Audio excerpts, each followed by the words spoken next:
हाय बच्चों, आप सब कैसे हैं। मैं जीपी सर आप सबका अपने चैनल में स्वागत करता हूं।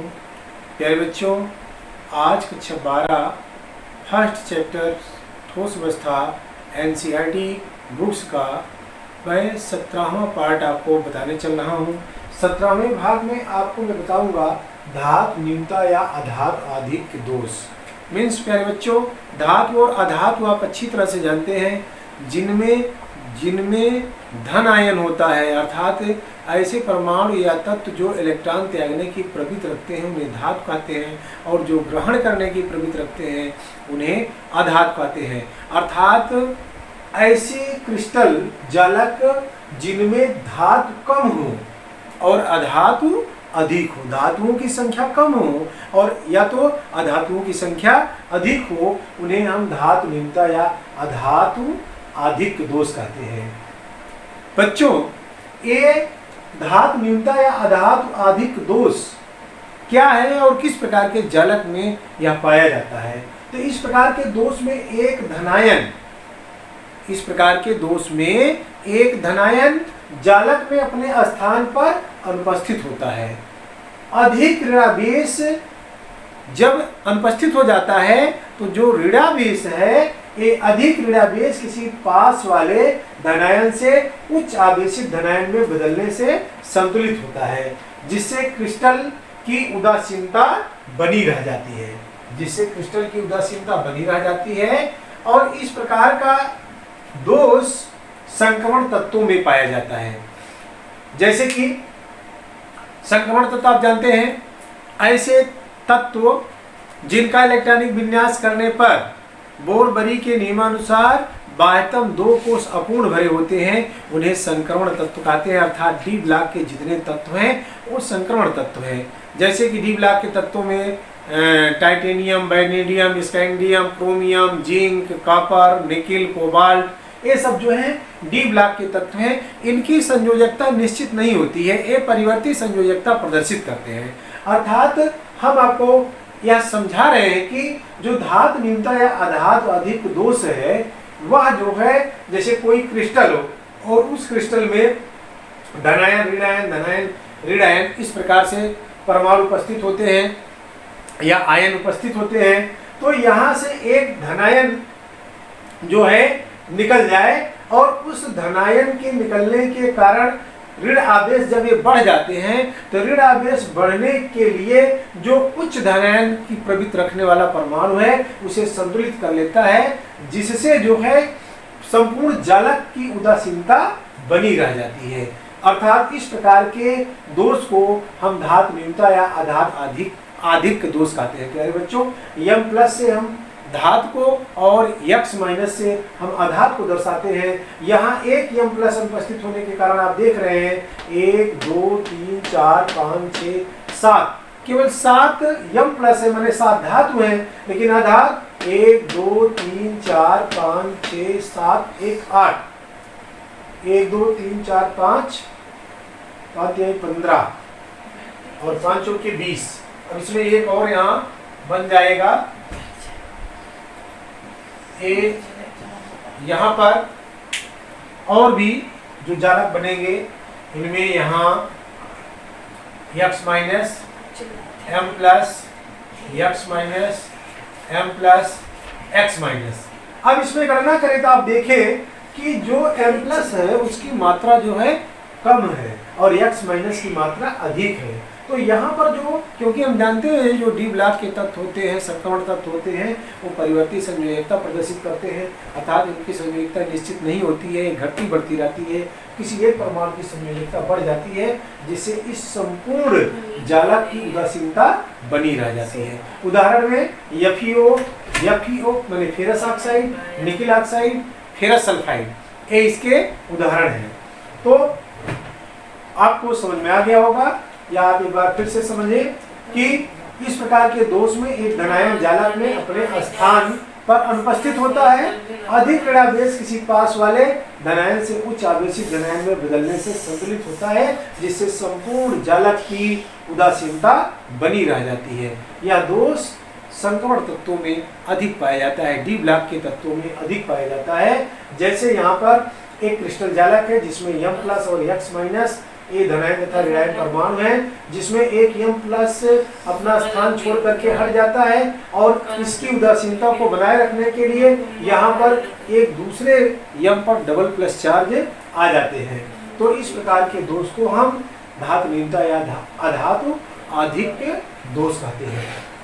प्यारे बच्चों, धातु न्यूनता दोष के क्या परिणाम क्या होते हैं? धातु न्यूनता दोष के परिणाम माने consequences of metal deficient defects. धातु न्यूनता दोष युक्त क्रिस्टल अर्धचालक होते हैं।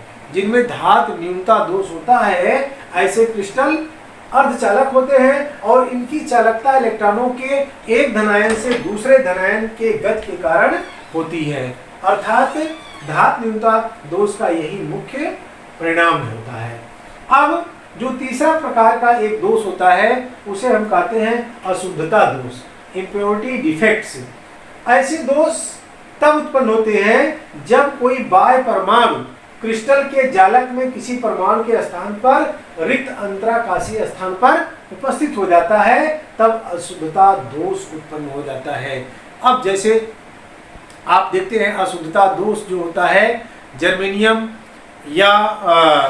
जर्मेनियम अर्थात PNP या NPN ट्रांजिस्टर जो बनाए जाते हैं उनमें जो है इस प्रकार के परमाणुओं को लिया जाता है जिनमें अशुद्धता दोष उत्पन्न होता है। तो प्यारे बच्चों, अब आपको हमें बताएंगे कि विद्युतीय गुण क्या है, इलेक्ट्रिकल प्रॉपर्टीज आपको हम बताने चल रहे हैं। आप इसे समझने का प्रयास करें।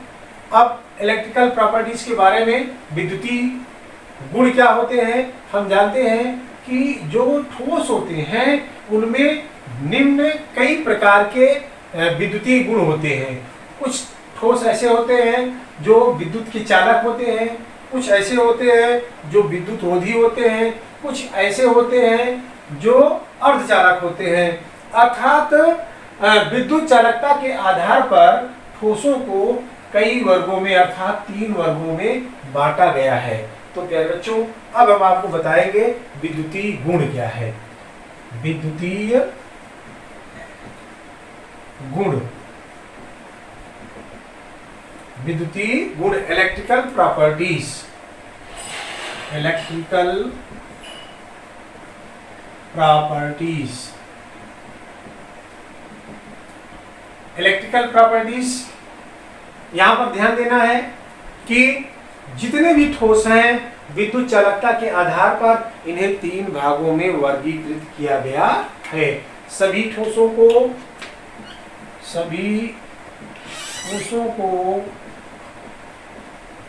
विद्युत चालकता के आधार पर, विद्युत चालकता के आधार पर 3 वर्गों में बांटा गया है।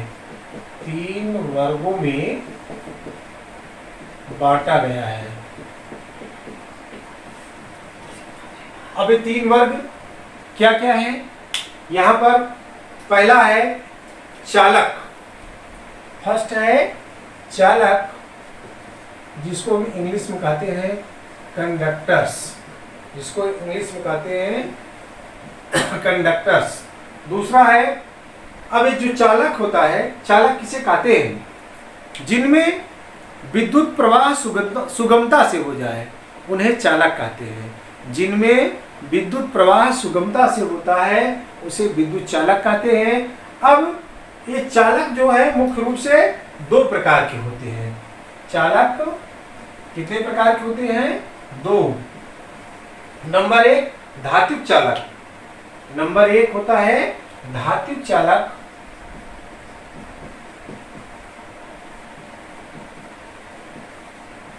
धात्विक चालक को अंग्रेजी में कहते हैं मेटेलिक कंडक्टर। Metallic conductor. और दूसरा है विद्युत अपघटनी चालक। विद्युत अपघटनी चालक।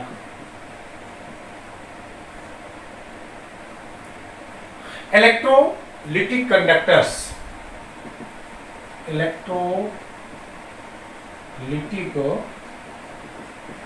कंडक्टर्स। अब आइए, धात्विक चालक किसे कहते हैं? ऐसे ठोस जिनमें धातुओं, ऐसे ठोस जिनमें मुक्त इलेक्ट्रॉन उपस्थित होने के कारण विद्युत का प्रवाह हो सके, जिनमें मुक्त इलेक्ट्रॉनों के उपस्थित के कारण विद्युत का प्रवाह हो सके, उन्हें हम धात्विक चालक कहते हैं, मेटेलिक कंडक्टर्स कहते हैं। जैसे कि आप देखिए, आयरन है, एल्यूमिनियम है, जिंक है, कॉपर है, इन सब में मुक्त इलेक्ट्रॉन उपस्थित होते हैं, अर्थात इन ठोसों में बहुत सुगमता से जो है विद्युत चालन हो जाता है। दूसरा है विद्युत अपघटनी चालक। जैसे संचायक बैटरियां हैं, उनमें जो है लेड के प्लेटें बनी होती हैं और सल्फ्यूरिक अम्ल जो है उसमें लिक्विड के रूप में डाला जाता है, तब इसमें से क्या होता है? विद्युत अपघटन होता है, और विद्युत अपघटन होने के कारण इनमें इलेक्ट्रॉनों का स्थानांतरण होता है, जिसके कारण जो है इलेक्ट्रॉन प्रवाह होते हैं और विद्युत प्रवाहित होती है। इसलिए इस प्रकार से विद्युत अपघटनी से हम विद्युत अपघटनी चालक कहते हैं। इसमें मुख्य बात क्या है कि जो धात्विक चालक और विद्युत अपघटनी चालक होते हैं, इनमें इलेक्ट्रॉन का प्रवाह होता है। मुक्त इलेक्ट्रॉन जो होते हैं, मुक्त इलेक्ट्रॉनों के कारण जो है ये चालक होते हैं, इसलिए इन्हें हम इलेक्ट्रॉनिक चालक भी कहते हैं। इनको धात्विक चालक तथा अधात्विक चालक को इलेक्ट्रॉनिक चालक भी कहते हैं। अब ध्यान देना है कि ये इलेक्ट्रॉनिक चालक भी कहलाते हैं।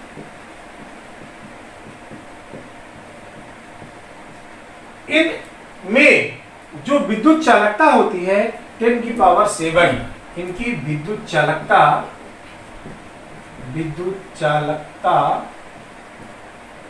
10 की पावर 7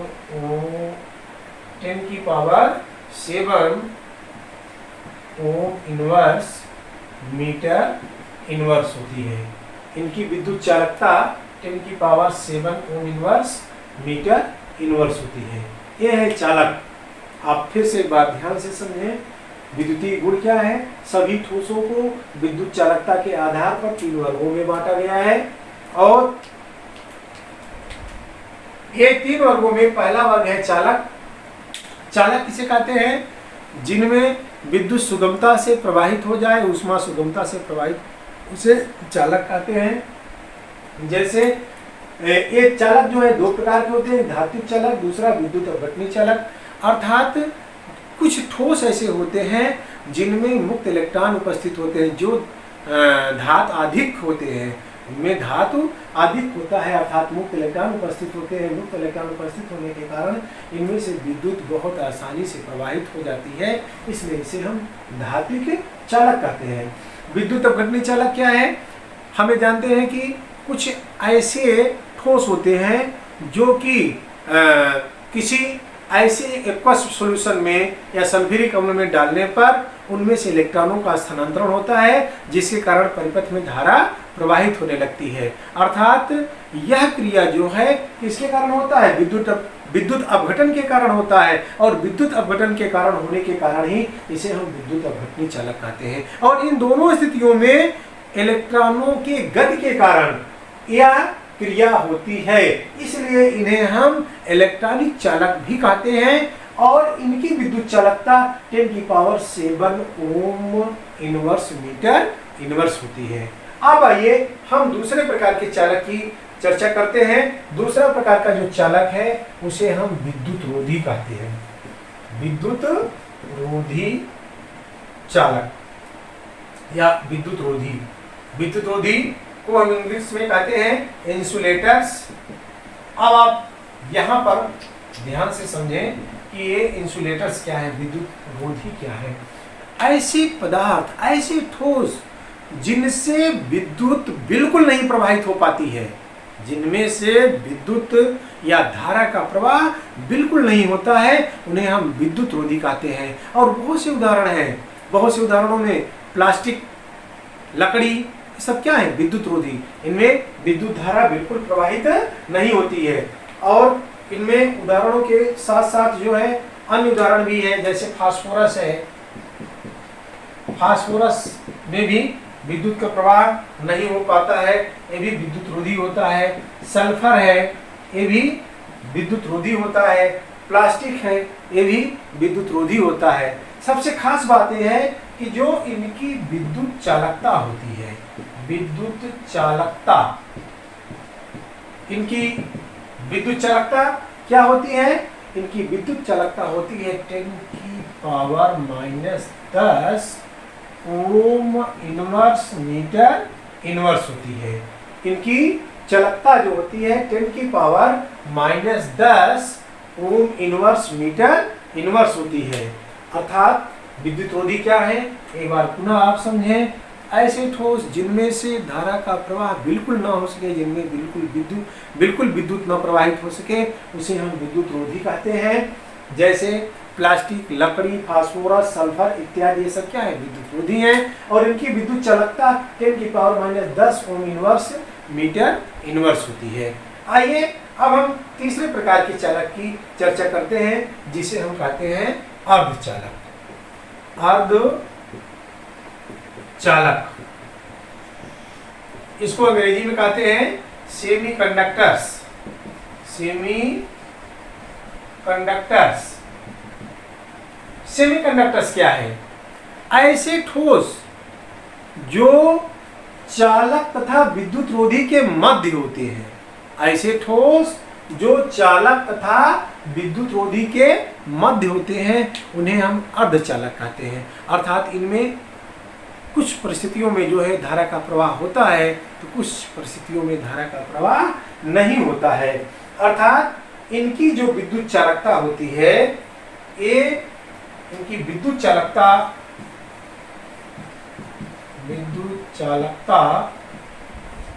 दोनों के मध्य होती है। 10⁻⁻6 से 10⁻⁴ ओम इनवर्स मीटर इनवर्स होती है। इनकी विद्युत चालकता 10⁻⁻6 से 10⁻⁴ ओम इनवर्स मीटर इनवर्स होती है। तो प्यारे बच्चों, मुझे पूर्ण विश्वास है कि आपको समझ में आ गया होगा। एक बार आप विद्युतीय गुण को शॉर्ट में पुनः समझ लें कि सभी ठोस में विद्युत चालकता के आधार पर इसे 3 भागों में, 3 वर्गों में विभाजित किया गया है। पहला है चालक, दूसरा है विद्युत रोधी और तीसरा है अर्धचालक। चालक किसे कहते हैं? ऐसे ठोस जिनमें से धारा प्रवाह हो जाए उसे हम चालक कहते हैं। ये निम्न 2 प्रकार का होता है। पहला होता है इसमें धात्विक चालक, दूसरा होता है विद्युत अपघटनी चालक। धात्विक चालक होते हैं जिनमें मुक्त इलेक्ट्रॉन उपस्थित होते हैं, जैसे iron, copper, nickel, cobalt, zinc, इन सब में मुक्त इलेक्ट्रॉन उपस्थित होते हैं, जिसके कारण इनमें धारा का प्रवाह बहुत आसानी से हो जाता है। अगला प्रकार है विद्युत अपघटनी चालक। अर्थात कुछ ऐसे ठोस होते हैं जिसका विद्युत अपघटन करने पर उसमें परिपथ में मुक्त इलेक्ट्रॉन प्रवाहित होने लगते हैं, जिसके विपरीत दिशा में धारा का भी प्रवाह शुरू हो जाता है। और यह क्रिया जो है विद्युत अपघटन कहलाती है। अर्थात ऐसे चालकों को हम विद्युत अपघटनी चालक कहते हैं। इन दोनों स्थितियों में जो धारा का प्रवाह होता है वो इलेक्ट्रॉनों की गति के कारण होता है, मुक्त इलेक्ट्रॉनों के प्रवाह के कारण होता है। और मुक्त इलेक्ट्रॉनों के प्रवाह के होने के कारण ही इसे इलेक्ट्रॉनिक चालक भी कहते हैं। और प्यारे बच्चों, जो धात्विक चालक या विद्युत अपघटनी चालक या इलेक्ट्रॉनिक चालक होते हैं, उनकी विद्युत चालकता 10⁻⁷ ओम इनवर्स मीटर इनवर्स होती है। अब इसका जो दूसरा प्रकार है विद्युत रोधी चालक, ऐसे चालक या ऐसे ठोस जिनमें धारा का प्रवाह बिल्कुल नहीं हो सकता है, जिनमें धारा का प्रवाह बिल्कुल नहीं हो सकता है, जिनमें मुक्त इलेक्ट्रॉन प्रवाहित नहीं हो सकते हैं, उन्हें हम विद्युत रोधी कहते हैं। जैसे प्लास्टिक, लकड़ी, फास्फोरस, सल्फर इत्यादि की विद्युत चालकता 10⁻⁻10 ओम इनवर्स मीटर इनवर्स होती है। और तीसरे प्रकार का जो चालक होता है विद्युत विद्युतीय गुण होता है उसे हम अर्धचालक कहते हैं, सेमीकंडक्टर्स कहते हैं। अर्थात यह चालक तथा विद्युत रोधी के मध्य होता है। अर्थात कुछ परिस्थितियों में इसमें विद्युत का चालन होता है और कुछ परिस्थितियों में कहीं कहीं विद्युत का चालन रुक जाता है। अर्थात इसकी विद्युत चालकता 10⁻⁻⁶ से 10⁴ ओम इनवर्स मीटर इनवर्स होती है। प्यारे बच्चों, इस वीडियो में सिर्फ इतना ही। यदि यह वीडियो आपको पसंद आए, आपके समझ में आए, तो हमारे इस चैनल को जरूर सब्सक्राइब करिएगा। आपको बहुत बहुत धन्यवाद। और मैं बिल्कुल आशा करता हूं कि आप इससे बहुत ही लाभ उठाएंगे। थोड़ा सा एक पॉइंट मैं बता दूं कि बोर्ड परीक्षाओं में कैसे यहाँ से प्रश्न आ सकते हैं। प्यारे बच्चों, यहाँ ऑब्जेक्टिव प्रश्न आते हैं कंपटीशनों में बहुत ज़्यादा, और कंपटीशन के साथ साथ जो है बोर्ड परीक्षाओं में जो है ऑब्जेक्टिव क्वेश्चन आते हैं। जैसे पूछ लिया कि ऐसे ठोस जिनमें विद्युत चालकता 10⁻⁻10 ओम इनवर्स मीटर इनवर्स होती है। विकल्प में दे दिया चालक, विद्युत रोधी, अर्धचालक, इनमें से कोई नहीं। तो प्यारे बच्चों, आपने यहाँ देखा विद्युत रोधी। दूसरे तरह के प्रश्न दे दिया, ऐसे चालक या ऐसे ठोस जिनमें विद्युत चालकता 10⁻⁷ ओम इनवर्स मीटर इनवर्स होती है। विकल्प में तीनों दे दिया, तो इसमें सही विकल्प क्या होगा? जैसे मान लो इसमें विकल्प दे सकता है धात्विक चालक, विद्युत अपघटनी चालक और इलेक्ट्रॉनिक चालक। यहाँ पर क्या देगा? यहाँ क्वेश्चन दिया कि ऐसे ठोस जिनकी विद्युत चालकता 10⁻⁷ ओम इनवर्स मीटर इनवर्स होती है। विकल्प में धात्विक चालक, सेकंड विद्युत अपघटनी चालक, थर्ड इलेक्ट्रॉनिक चालक, और डी विकल्प दे दिया उपरोक्त सभी। प्यारे बच्चों, अगर आप सही से पढ़े होंगे तो इसमें यही लगाएंगे टिक की, उपरोक्त सभी। मैं अब आज से जो है अगले हर वीडियो में ऑब्जेक्टिव प्रश्न कैसे पूछे जाएंगे और आपको इसके इंटर की परीक्षा में बोर्ड की तैयारी के साथ साथ आप नीट, जेईई मेंस इत्यादि की तैयारी भी, IIT इत्यादि की तैयारी भी कर सकते हैं। वहाँ हर जगह पर मैं आपको बताऊंगा कि ऑब्जेक्टिव क्वेश्चन किस प्रकार से पूछे जाते हैं और यह ऑब्जेक्टिव क्वेश्चन जो पूछे जाएंगे किन परीक्षाओं में ये ऑब्जेक्टिव क्वेश्चन पूछे गए हैं, ये भी मैं आपको बताते चलूँगा। प्यारे बच्चों, मैं आपसे पूर्ण विश्वास और आशा करता हूं कि आप बहुत मेहनत के साथ इस वीडियो को एकाग्र होकर समझने का प्रयास करें। Best of luck. धन्यवाद।